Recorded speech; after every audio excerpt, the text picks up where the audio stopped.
नमस्कार दोस्तों, स्वागत है आपका हमारे चैनल आरपी स्टडी हब में। आज हम बोर्ड परीक्षा प्रश्न पत्र 2022 विज्ञान कक्षा 10 का प्रश्न पत्र हल करेंगे। तो आइए हम पहला सेट देखते हैं। ये सेट 824 बीके है, जिसको हम आज सॉल्व करेंगे। तो आइए हम फिजिक्स यानी भौतिक विज्ञान वाले सेक्शन से इसको चालू करते हैं। प्रश्न है कि 20 सेंटीमीटर फोकस दूरी वाले उत्तल दर्पण के सामने 20 सेंटीमीटर की दूरी पर वस्तु का प्रतिबिंब दूरी पर स्थित वस्तु का प्रतिबिंब बनता है। अब जो फोकस दूरी दी गई है उत्तल दर्पण की कितनी दी गई है? 20 सेंटीमीटर। और हमें पता है कि उत्तल दर्पण की जो फोकस दूरी होती है वो धनात्मक होती है, यानी अब बराबर क्या हो जाएगा? +20 सेंटीमीटर। और उत्तल दर्पण के सामने जो वस्तु रखी है कितनी दूरी पर रखी है? 20 सेंटीमीटर पर। तो हमेशा हम वस्तु की दूरी को क्या लेते हैं? माइनस में लेते हैं। तो ये हमारा हो जाएगा u बराबर -20 सेंटीमीटर। ठीक है। अब यहाँ पर देखिए आप लोग, जैसे इस प्रश्न का जवाब आप ऑप्शन से भी दे सकते हैं। उत्तल दर्पण किस प्रकार से होता है? इस प्रकार से होता है। इसका इधर वाला तल पालिश होता है, जो धसा हुआ तल होता है। तो जब उत्तल दर्पण के द्वारा प्रतिबिंब बनता है तो बताइए जो रेखाएं जाती हैं वो फोकस से होकर जाने का प्रयास करती हैं। ठीक है।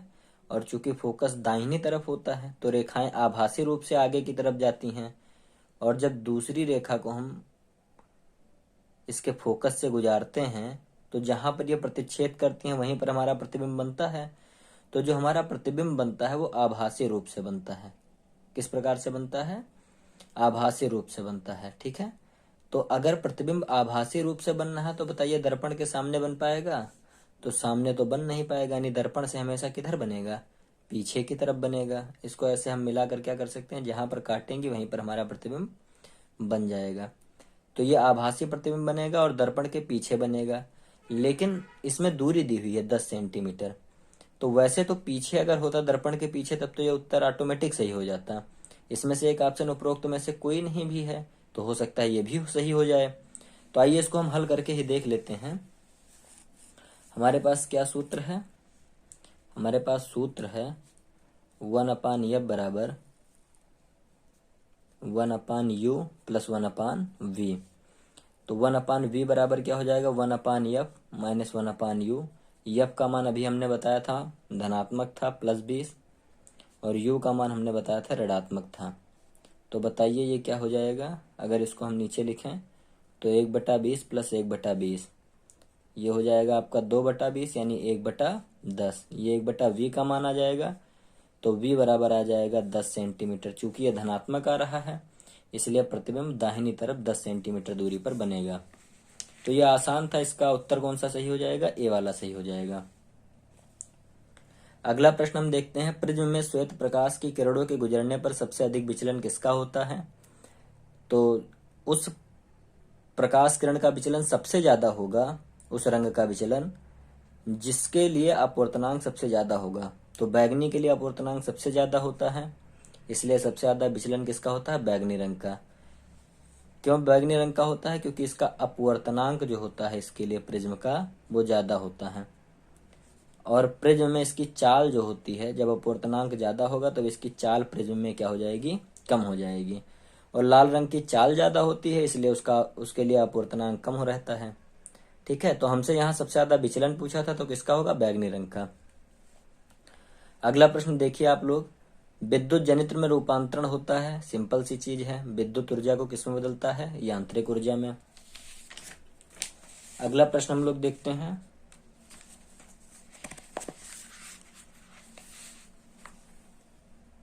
प्रश्न है 220 वोल्ट और 100 वाट के विद्युत बल्ब के तंतु का प्रतिरोध क्या होगा? तो सबसे पहले इस सवाल में हम क्या करते हैं, V बराबर दिया हुआ 220 वोल्ट और P बराबर दिया हुआ है 100 वाट, और हमें प्रतिरोध पता करना है। ठीक है। तो जो हमें सूत्र पता है, क्या सूत्र पता है? इधर ही हम लिख लेते हैं। हमें सूत्र पता है P बराबर V × I, केवल एक ही सूत्र पता है। अब यहाँ पर आपसे प्रतिरोध पूछा गया है तो I को हम बदल देंगे। I बराबर होता है V/R, ओम के नियम से। ओम का नियम क्या कहता है? V बराबर IR। तो आई बराबर क्या हो जाएगा, वी बटा आर। यहाँ से क्या हो जाएगा, पी बराबर बी स्क्वायर बटा आर। हमसे प्रतिरोध पूछा गया है तो आर बराबर हो जाएगा वी स्क्वायर बटा पी। वी का मान है 220 वोल्ट 2 बार, और 1 बार हमें पी लिखना है। 2 0 को काट देगा। यहाँ पर हम लोग ध्यान देंगे, जो हमारा पी की वैल्यू दी गई है, कितनी दी गई है पी की वैल्यू, 100 वाट दी गई है। ठीक है, तो यहाँ पर हम इसको 100 कर देते हैं। तो यहाँ से अगर इसको हम हल करेंगे तो कितना आ जाएगा, 484 ओम। ठीक है, तो देखते हैं कौन सा उत्तर हमारा सही है। तो यहाँ से जो उत्तर आएगा हमारा सही, वो कौन सा वाला हो जाएगा उत्तर, हमारा उत्तर हो जाएगा सही ये वाला, दूसरा वाला। अब हम आगे प्रश्न देखते हैं। बहुविकल्पीय यहाँ पर खत्म होता है, 4 प्रश्न केवल बहुविकल्पीय के थे। प्रश्न है कि अवतल दर्पण के किन्हीं 2 उपयोगों का वर्णन कीजिए। तो अवतल दर्पण के 2 उपयोग क्या हैं। जो मोटरसाइकिल हम लोग चलाते हैं, कार जो चलाते हैं, उसमें जो पीछे का रियर यानी पीछे का दृश्य देखने के लिए जो शीशा लगा होता है, वो अवतल दर्पण का ही लगा रहता है। नाई जो बाल काटता है, दाढ़ी बनाने के लिए जो दर्पण का उपयोग करते हैं हम लोग, उसमें किसका करते हैं, अवतल दर्पण का ही उपयोग करते हैं। तो 2 उपयोग ऐसे हम क्या इसके लिख सकते हैं। ठीक है, अगला प्रश्न हम देखते हैं, दीर्घ दृष्टि दोष क्या है, इसका निवारण कैसे करते हैं। तो दीर्घ का मतलब होता है दूर दृष्टि दोष, और दूर दृष्टि दोष में क्या होता है, दूर दृष्टि दोष में दूर की वस्तुएं तो स्पष्ट दिखाई देती हैं, लेकिन पास की वस्तुएं स्पष्ट दिखाई नहीं देती हैं। इसका कारण क्या होता है, इसका कारण होता है, यहाँ पर इसका हम कारण देखते हैं। जो पास की वस्तुएं होती हैं, जो उसका प्रतिबिंब होता है, वो लेंस से होकर कहाँ पर बन जाता है, रेटिना के पीछे। चूंकि रेटिना के पीछे बनता है, दूर में बनता है, इसीलिए इसको दूर दृष्टि दोष कहते हैं। और जो इसके निवारण के लिए लेंस का उपयोग करते हैं, वो कौन सा लेंस होता है हमारा, उत्तल लेंस। इसको आप कैसे याद रखेंगे, दूर में ऊ आ रहा है तो ऊ से कौन सा लेंस हो जाएगा, उत्तल लेंस हो जाएगा। तो इस बात को आप लोग समझ पाए, दूर दृष्टि दोष में किस लेंस का उपयोग किया जाता है, उत्तल लेंस का उपयोग किया जाता है। अगला प्रश्न है, उत्तल लेंस द्वारा आवर्धित प्रतिबिंब बनने की क्रिया को किरण आरेख में दर्शाइए। तो देखिए, इसके 2 उत्तर हो सकते हैं। उत्तल लेंस द्वारा जो आवर्धित प्रतिबिंब बनता है, एक वास्तविक प्रतिबिंब बनता है आवर्धित, और एक आभासी प्रतिबिंब बनता है। ठीक है, तो हम वास्तविक वाला इसमें बना रहे हैं। वास्तविक वाले में क्या होता है,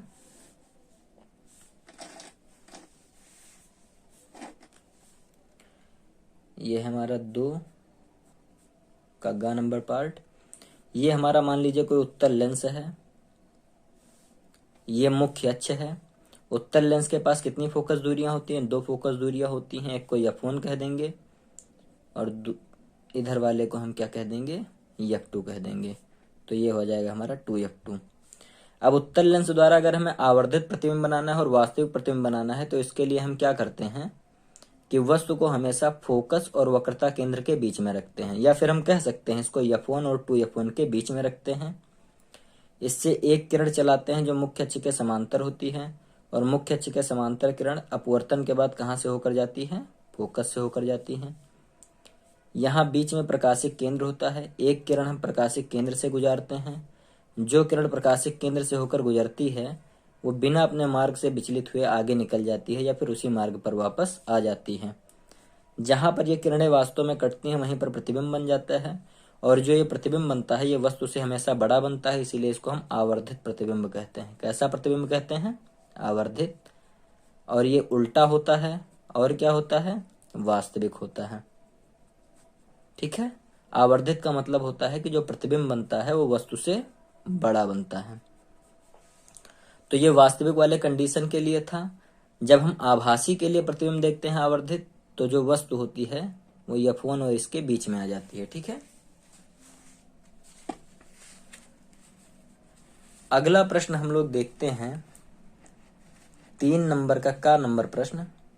2 ओम 3 ओम 4 ओम के प्रतिरोधों को 24 वोल्ट की समांतर क्रम में जोड़ा जाता है। संयोजन को 24 वोल्ट की बैटरी से जोड़ा जाता है। बैटरी से संयोजन में प्रवाहित धारा की गणना कीजिए। इस पेपर को अगर आप ध्यान से देखेंगे तो इसमें अधिकतर प्रश्न क्या हैं, न्यूमेरिकल टाइप के हैं फिजिक्स में, तो न्यूमेरिकल का प्रैक्टिस आप लोगों को जरूर से जरूर करना है ताकि आप वहाँ एग्जाम में अच्छा परफॉर्म कर पाएं। तो इसको हम थोड़ा इधर लगाते हैं, यहाँ पर हमारे पास स्पेस है, ठीक है। तो हम इसको ऐसे काट यहाँ से अलग कर लेते हैं। ये हमारे पास है 3 का नंबर प्रश्न। 3 प्रतिरोध हैं, एक है 2 ओम का, दूसरा है 3 ओम का और है 4 ओम का। ये तीनों प्रतिरोध समांतर क्रम में जुड़े थे, समांतर क्रम में इसलिए हमने जोड़ दिया है। तीनों प्रतिरोध एक साथ एक जगह जुड़े हैं और एक साथ दूसरी जगह जुड़े हैं। इन प्रतिरोधों को हमने एक बैटरी से जोड़ दिया, उस बैटरी का वोल्टेज कितना है 24 वोल्ट। अब हमें बताना है कि इसमें तुल्य धारा कितनी प्रवाहित होगी। तो V बराबर क्या होता है I इंटू आर, तो I बराबर क्या आ जाएगा V अपान आर। तो धारा हमें निकालना है तो हमें V अपान आर करना पड़ेगा। वोल्टेज तो हमें पता है कि 24 वोल्ट है, लेकिन हमें प्रतिरोध तुल्य नहीं पता है कि तुल्य प्रतिरोध कितना होगा। तो हम तुल्य प्रतिरोध निकाल लेते हैं, तो तुल्य प्रतिरोध 1/R बराबर हो जाएगा। चूंकि ये समांतर क्रम में है इसलिए 1/R बराबर हो जाएगा 1/2, 1/3, 1/4। यहाँ से अगर इसको हम कल हल करेंगे तो 1/R किसके बराबर आ जाएगा, 2 3 4 का लासा आ जाएगा 12, 2 6 12, 3 चौक 12, 4 तिहाई 12, 6 4 10 3 13/12। तो यहाँ से जो 1/R का मान आएगा वो आ जाएगा हमारा 13/12। हम इसको पलटेंगे नहीं, क्योंकि यहाँ पर हमें 1/R का ही मान रखना है। तो I बराबर क्या आ जाएगा 24 गुणे 13/12। यहाँ पर हमने ये जो लिखा है हमारा, ये क्या लिखा है V इंटू 1/R ही तो लिखा है। तो यहाँ से 1/R का मान हमने रख दिया, तो 12 दूना 24। यहाँ से I का मान आ जाएगा 13 दूना 26 एम्पियर, ठीक है। तो हमें लग रहा है कि आपको समझ में आ गया होगा। अगर आप नहीं समझ पाएंगे तो वीडियो को एक बार रिवाइंड करके देख लेंगे। तो जो इसका उत्तर आएगा, इसका आंसर कितना आएगा हमारे पास 26 एम्पियर। और ये 4 नंबर का प्रश्न था, ठीक है। फिर अगला प्रश्न है कि 4 ओम प्रतिरोधक से प्रति सेकंड 100 जूल ऊष्मा उत्पन्न हो रही है, प्रतिरोधक के सिरों के बीच विभवांतर। तो यहाँ पर आपको क्या दिया गया है, प्रतिरोध दिया गया है और ऊष्मा, ऊष्मा को हम H से लिखते हैं 100 जूल ऊष्मा। और चूंकि जूल में दिया गया है तो कार्य के बराबर भी लिखा जा सकता है, यानी H बराबर W भी लिखा जा सकता है। तो आइए इसको अब हम हल करते हैं।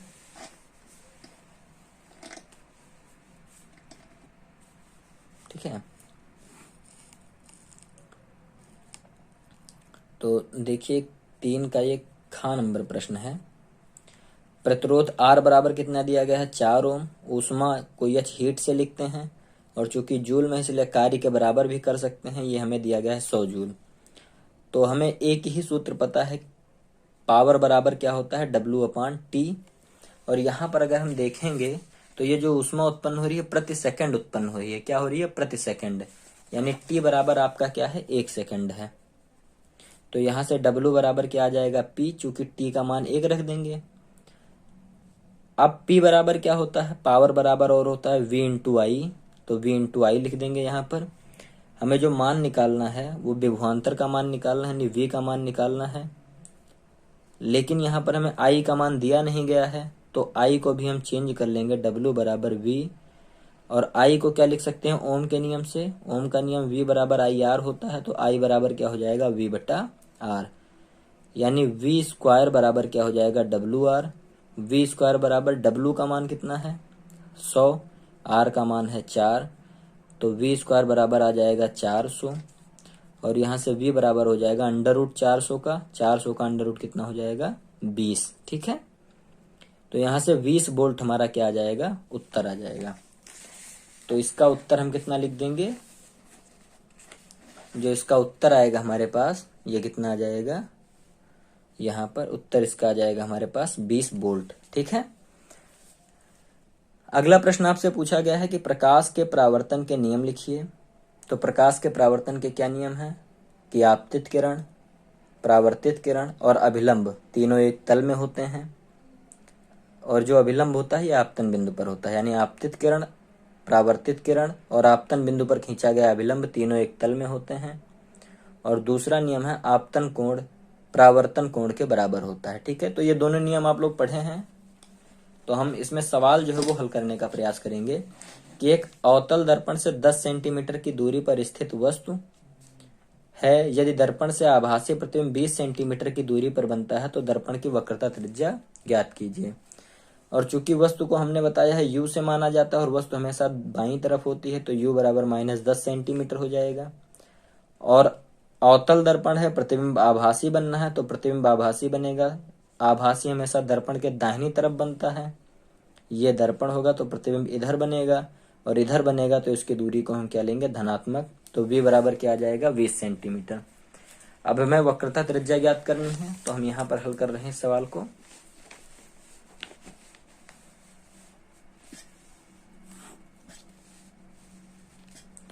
यहाँ पर ये हमारे पास है 3 का ख नंबर प्रश्न। u बराबर कितना है, -10 सेंटीमीटर, और v बराबर हमारे पास +20 सेंटीमीटर। क्योंकि जो हमारा प्रतिबिंब बनना है वो दाहिनी तरफ बनना है और वस्तु किधर है, बाईं तरफ। तो बाईं के लिए माइनस और दाहिनी तरफ के लिए प्लस। अब 1/f बराबर क्या होता है, 1/u + 1/v। ये हो जाएगा 1/-10 + 1/20। 10 और 20 का लासा हो जाएगा 20, 10 दूना 20, और ये हो जाएगा -1/20। तो 1/f बराबर आ जाएगा 1/-20। तो f बराबर आ जाएगा हमारा कितना, -20 सेंटीमीटर। हमसे क्या पूछा गया है, हमसे r पूछा गया है। वक्रता त्रिज्या बताइए, तो r बराबर होता है 2f। तो r बराबर आ जाएगा 2 × 20 -20, यानी r बराबर आ जाएगा -40 सेंटीमीटर। माइनस केवल इतना बता रहा है कि जो गोला काटा जा रहा है उस गोले की त्रिज्या बाईं तरफ है। किधर की तरफ है, बाईं तरफ। तो बाईं तरफ के लिए क्या दूरी होती है, कौन सा चिन्ह होता है, माइनस का चिन्ह होता है। तो यहाँ से इसका उत्तर क्या आ जाएगा, -40 सेंटीमीटर, या फिर हम कहेंगे r बराबर केवल 40 सेंटीमीटर। ठीक है। और उसके बाद अगला प्रश्न आप लोग देखिए। आगे जो भी है इसमें केवल प्रश्न है, समझाने के लिए है। एक प्रश्न है कि एक प्रिज्म से प्रकाश के अपवर्तन की क्रिया चित्र द्वारा समझाइए, आपतन कोण तथा विचलन कोण चित्र में दिखाइए।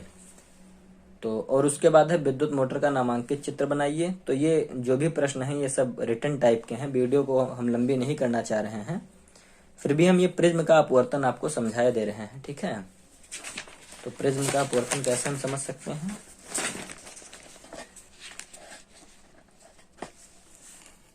ये मान लीजिए हमारे पास कोई प्रिज्म है, ये हमारे पास क्या है, प्रिज्म है। तो प्रिज्म में जब भी कोई श्वेत प्रकाश जाता है तो श्वेत प्रकाश कैसे जाने का प्रयास करता है, सीधे। लेकिन इसका अपवर्तन होता है दोनों तल पर, और अपवर्तन होने के कारण क्या होता है, ये अपने घटक रंगों में क्या होता है, वियोजित हो जाता है। घटक रंगों में क्या हो जाता है, वियोजित हो जाता है। 2 सतहों पर इसका अपवर्तन होता है, एक इस सतह पर अपवर्तन होता है और एक इस सतह पर अपवर्तन होता है। यदि इसी को हम पीछे बढ़ाएं तो जहां पर मिलता है ये और जैसे इसको जाना चाहिए था, उन दोनों के बीच का जो कोण होता है उसी को हम क्या कहते हैं, विचलन कोण कहते हैं। तो ये चित्र में आपका क्या हो जाएगा, विचलन कोण। इसको आप रेड मान लीजिए, इसको वायलेट मान लीजिए, यानी प्रकाश अपने घटक रंगों में बट भी जाता है, बैगनी हो जाता है, ऊपर वाला लाल। और जो ये होता है आपका, ये प्रिज्म कोण होता है। ठीक है, इस पर आप अभिलंब डाल सकते हैं। तो ये प्रिज्म का क्या होता है, अपवर्तन होता है। ये दोनों सतहों पर क्या होती है, प्रिज्म के द्वारा जो श्वेत प्रकाश होता है वो अपवर्तित हो जाती है। ठीक है। फिर कहा जा रहा है विद्युत मोटर अगले प्रश्न में। अच्छा, आपतन कोण भी आपको इसमें बनाना है। तो आपतन कोण, अभिलंब से जो कोण बनता है इसी को हम आपतन कोण कह देते हैं। ये आई हो जाएगा, जो हम ये अभिलंब खींच रहे हैं, अभिलंब पर जो कोण होगा वो आपतन कोण हो जाएगा। तो ये आपतन कोण हो जाएगा और ये विचलन कोण हो जाएगा। ठीक है। फिर है अगला प्रश्न, विद्युत मोटर का नामांकित चित्र बनाइए और इसका सिद्धांत और कार्यविधि स्पष्ट कीजिए। तो विद्युत मोटर का क्या नामांकित चित्र आप लोग बना सकते हैं, बहुत ही आसान है। सिद्धांत क्या है, विद्युत मोटर पहली बात है क्या, तो विद्युत मोटर एक उपकरण है जो विद्युत ऊर्जा को यांत्रिक ऊर्जा में बदलता है। और जो इसका सिद्धांत है कि जब कुंडली को किसी मतलब क्षेत्र में घुमाया जाता है, चुंबकीय क्षेत्र में, तो उसमें प्रेरित विद्युत धारा उत्पन्न हो जाती है और वो विरोध करती रहती है। मतलब कि एक बार कुंडली घूमेगी और फिर उसके अपोजिट उसमें विद्युत धारा उत्पन्न हो जाएगी, और फिर कुंडली क्या करती रहेगी, इसी तरीके से घूमती रहेगी और यांत्रिक कार्य इस तरीके से होता रहेगा। और जो आखिरी प्रश्न है कि विद्युत चुंबकीय प्रेरण की घटना क्या है, दो समीप स्थित कुंडली की सहायता से प्रेरित धारा उत्पन्न होने की क्रिया को समझाइए। तो इसको भी देख लीजिए आप सूक्ष्म तरीके से। ये 4 नंबर प्रश्न है। ये मान लीजिए कोई कुंडली है और इस कुंडली में विद्युत धारा बह रही है, और ये हमारे पास कोई दूसरी कुंडली है, ये बिल्कुल निश्चिंत है, इसमें कुछ नहीं घटना हो रही है। तो जब इस कुंडली में बहने वाली धारा के मान में परिवर्तन होता है, तो जब धारा के मान में परिवर्तन होगा तो इससे संबंधित चुंबकीय फ्लक्स में परिवर्तन होगा, जिसके कारण इस कुंडली के भी चुंबकीय फ्लक्स में परिवर्तन होगा, और जब इसके चुंबकीय फ्लक्स में परिवर्तन होगा तो इसमें प्रेरित विद्युत धारा उत्पन्न हो जाएगी, जो पहले वाले कुंडली में उत्पन्न धारा की क्या होगी, विपरीत दिशा में होगी। तो ये जो प्रेरित धारा उत्पन्न होती है, इसी घटना को हम क्या कहते हैं, विद्युत चुंबकीय प्रेरण की घटना कहते हैं। ठीक है, तो आशा करते हैं वीडियो आपको समझ में आया होगा, और इसी के साथ धन्यवाद।